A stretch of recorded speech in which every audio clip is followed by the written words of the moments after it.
This video is brought to you by Honey.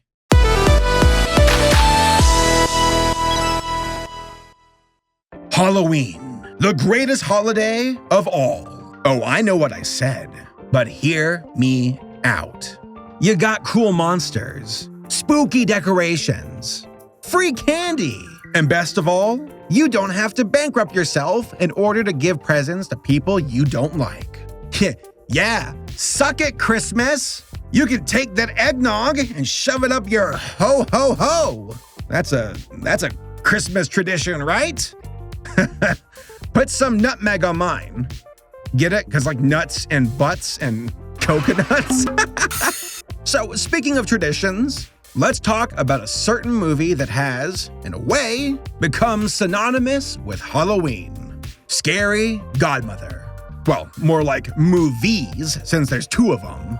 But we'll get to that in a bit. I'll tell you this though, as someone who was a teenager during the mid-2000s, I vividly recall seeing Scary Godmother on Cartoon Network all the time during October. Whether you liked it or not, it definitely became a tradition on the channel, and a lot of people loved it. And I was not one of them. Hold on, don't turn off the video. Hear me out, okay? Hear what I have to say. If anything, this should make the video much more interesting. You want to know why? So, have you ever had something pushed in your face so much that no matter how good it might be, you were turned off to it because it got on your nerves? Yep. Well, that was me with Scary Godmother. It was on all the time. During October on Cartoon Network, it was everywhere. And all my friends talked about it. Scary Godmother this, Scary Godmother that, Scary Godmother. Like, I legit get it. Oh, cool, Jimmy's evil. I don't care. Oh, look at her leggings. I think I'm developing a fetish. Listen, all right? That might be true. No, okay. Also, teenage me did not like the way it looked. Something about the characters were off-putting to me. So, I dismissed the movies altogether. Throughout the years, though, my outlook on Scary Godmother has changed quite a bit. And I think a big part of that was due to Twitter and all the artists who posted their fan art. I was like, wait a second, there are a lot more people who like these movies than what I initially thought. Did I miss out? And folks, I think I did. But real talk, if there was anyone who truly convinced me, it was Scully. This fabulous skeleton who just radiates fierce energy. My whole life passed in front of my eyes! How was it? Fabulous. Actually, I'd like to personally nominate Scully into the Skeleton Hall of Fame. Right up there with Papyrus, Sans, and the dude skeleton from Doom. So, the question remains, did I miss out? Is Scary Godmother actually good? Or is this just another franchise that depends on nostalgia and tradition? Well, let's find out.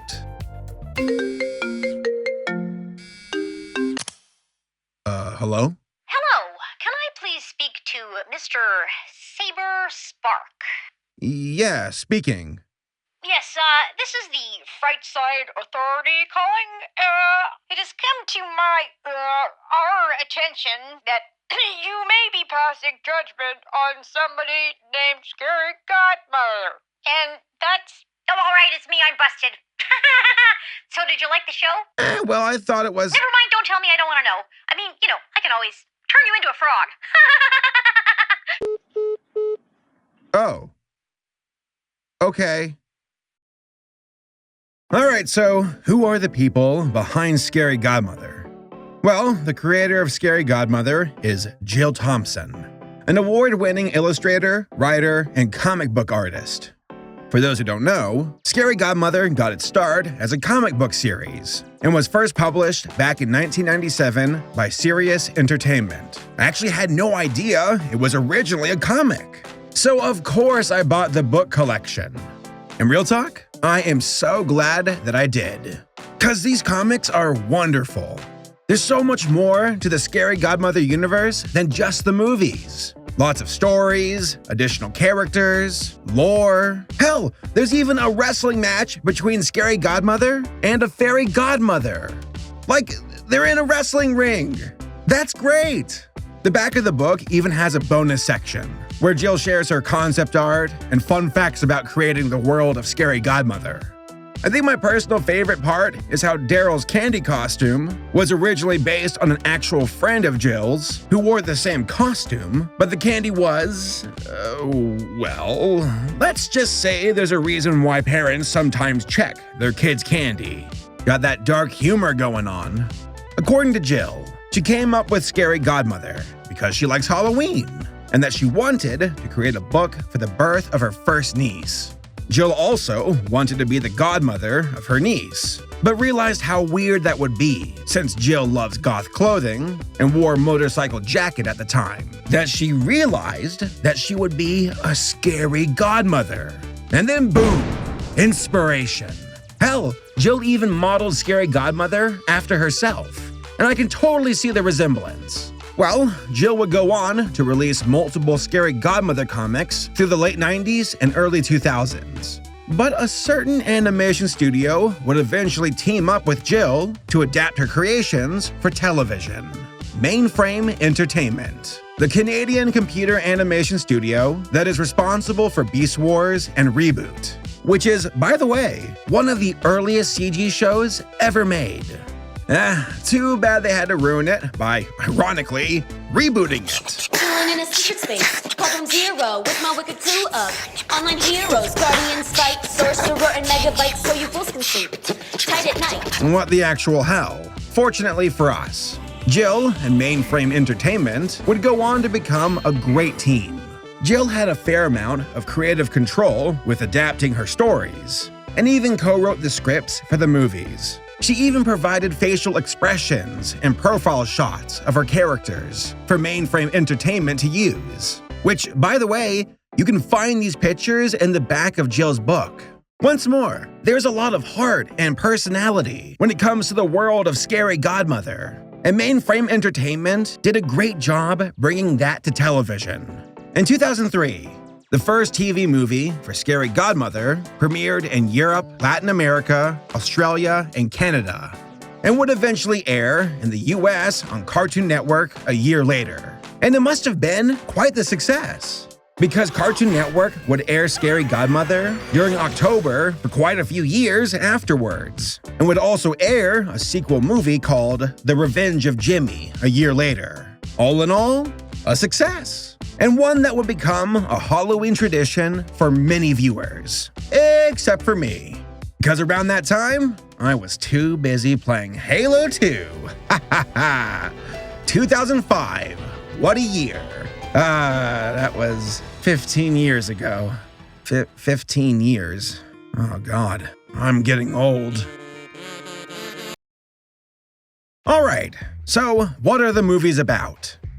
Like I said before, there are two of them. Halloween Spooktacular, and then The Revenge of Jimmy. Let's start with Spooktacular first. So the story is about Hannah Marie, a little girl who is excited about going out with the big kids for Halloween.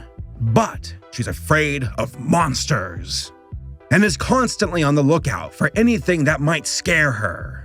But it doesn't help, though, that her cousin Jimmy is a complete ass who likes to antagonize her. Well, Jimmy here tells the other kids, Bert, Daryl, and Katie, that they should all play a prank on Hannah by trapping her in a haunted house. Real talk? These kids are kind of jerks. Hannah cries and cries and cries. I don't blame her. I don't blame her. But then her scary godmother shows up to comfort her and tell her that there's no need to worry, that some of her best friends are monsters, and that they're about to have a party. We're then introduced to a bunch of Scary Godmother's friends: Harry, Scully, Max, Ruby, Orson, and Bugaboo. And all of them freak out Hannah at first, but she eventually comes around and realizes that the monsters are pretty damn cool. Then Hannah Marie and the other monsters come up with the idea of scaring the big kids. and pretending that Hannah saves them with her trusty flashlight. And that's the first movie. After that, we have The Revenge of Jimmy. Get this, Jimmy gets so scared from that prank that it carries over into the next film. Homeboy hates monsters now. And he also hates Halloween. So what does he do? Ho-ho, he wants to get revenge and try to cancel Halloween. Seriously, it feels like Jimmy becomes the Grinch, but with Halloween. It was then that our Jimmy got himself an idea. A nasty, mean, selfish, devilish idea. And according to Jill, that was part of her inspiration for Jimmy. To which, I can absolutely see. Look at that curly smile. Time and time again, Jimmy attempts to ruin Halloween. Take that, Halloween! But Hannah Marie just keeps seeing the bright side to all of Jimmy's pranks. Can't you see? The house and trees look like little ghosts. Zillions of little ghosts. Hannah's right. Look at them all. At the end of the movie, all of the kids go to Scary Godmother's party and party with all the monsters. But then Jimmy shows up and all hell breaks loose. At the end, Bugaboo tells Jimmy that he's great at scaring, and the two of them become good friends. And then everybody joins in on the party, except for Harry, who's at this TV station, kind of like the narrator for our story. But let's be real here. He's just doing this to trick everybody into giving him candy. No joke, Harry's... Look at this guy. Harry, you're a jerk, bro. I also accept gift certificates, gift baskets, comic books, DVDs, CDs, beta! Those little squishy candies with the cream inside. Oh, please. Sorry about that, folks. Thanks for watching.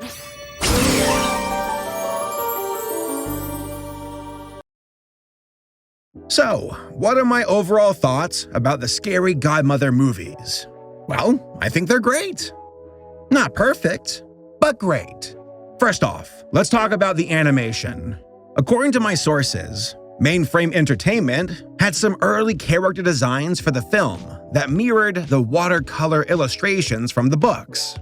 But Jill turned it down, saying that it should be fully computer animated instead. And in my opinion, that really worked out. Now, it's not cinematic levels of quality, but that's fine. There's a certain somewhat gritty charm to the movies, and it fits well with the overall tone of these characters and the story. Also, the character designs from the comics translated well over to the films. They were incredibly faithful to the original designs. My only criticism are the eyes of the big kids. They're just pupils. So where there should be an eyeball is just a bunch of fleshy face instead. And that looks really weird, especially when the characters are trying to emote. Now, to be fair, there is the occasional big eyeball model they'll put on the characters, like when they really need to emote. But when that's not happening, it's just pupils and flesh, and that looks weird to me. That all being said, the animation was good. The movement, the framing, the characters. And you want to know what I really loved? The backgrounds. I love the set designs. The set designs are great. Everything has this 3D rendered cell animation vibe to it. And that really helps to deliver a good contrast between the set and the characters. Got a bit of a Beautiful Joe thing going on. Oh, and by the way, I love this one part in Revenge of Jimmy, where the kids are like, yeah, I'm the same thing from last year. Last year I was a baseball player driving his SUV. This year I'm a baseball player driving an electric car. And I think it's funny because I'm sure the animators were like, use the same models, same costumes, same models, it's all good. As far as the stories go, they're pretty tame. It should be said, the stories for the movies are adaptations of tales from the comic, though somewhat altered. For example, the vampires and Harry never appear in the comics version of Halloween Spooktacular. Both movies are more character-focused, and it's all about having fun interactions with the kids and the monsters, to which they absolutely delivered on. The characters have fun dialogue, they have good humor, their personalities are fleshed out, except for Scully. Cause he's got no flesh, he's got no muscles, get it? Skeleton jokes, doot. No, but seriously, Scully is great. I've only had Arlo for a day and a half, but if anything happened to him, I would kill everyone in this room and then myself. Very violent eulogy, I like it. Oh, and a big shout out to the voice actors, who did a wonderful job bringing their characters to life. Tabitha St. Germain is, no joke, the perfect person to voice Scary Godmother. And everybody else knocked it out of the park. Legit, that was some top-tier voice casting. But I do have one main criticism besides the fleshy eyes. And funny enough, it's Scary Godmother. I don't think she's that compelling as a main character. All of the other side characters are, to me, much more interesting. And they steal the show. But let me tell you, that is not the case for the comics. In those, Scary Godmother gets a lot more attention. And the stories are very interesting. Again, a wrestling match with the fairy godmother. Who doesn't want that? So in conclusion, Scary Godmother, as a franchise, is a ton of fun. And I can see now why so many people enjoy it. These are fantastic characters that have a ton of personality, both in the comics and in the movies. Their chemistry, their designs, their humor, all of it is wonderful. I highly recommend checking out the films.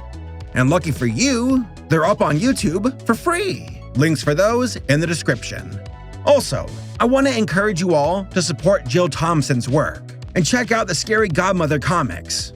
Those links are also in the description below, though I'm sure you can get the books at your local library. I sound like a PBS PSA. PBS PSA? That's a mouthful.